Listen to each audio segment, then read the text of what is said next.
really with talking about what is growth planning. And it's important to understand what the process is and what it's going to ultimately result in. Because if I don't stress this enough, you really won't think it's a critical piece to growing your business. And I can tell you, single-handedly, taking the time to actually spend each year planning what our growth strategy is going to be for the following year has been one of the single most significant contributions to the growth of my businesses over the years. So growth planning is really a strategic activity and process. So it's very strategic.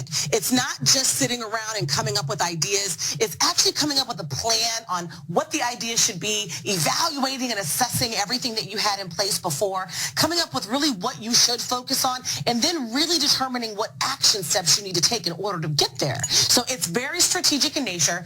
It results in the creation of a very important document. And a lot of people argue with me about whether or not they need to have the document. And I say yes, the VIP part is critical. You have to write it down. If you don't write it down, you're not going to remember. If you're anything like me, you ultimately need to make sure that you've got it in writing, you've got a reference piece, and that you ultimately can continue to show that reference piece to members of your team. So creating the document is very, very important.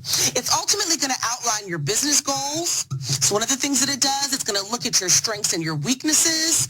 It's going to ultimately come up with action plans. And inside of this document, which is everything, it's also going to talk about your vision, your mission, all kinds of things that you really need to have an idea for. And it really includes the action plan that you need in order to foster and facilitate growth in your organization. So that document is really important.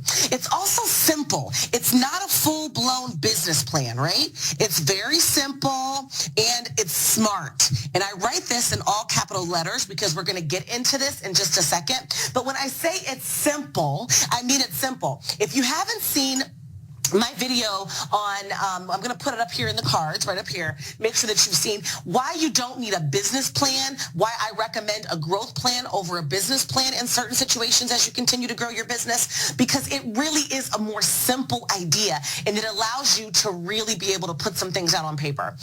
And another thing is this entire piece, this entire purpose is it really makes sure that it's the result of you finally taking the time that you need to work on your business and not just in your business.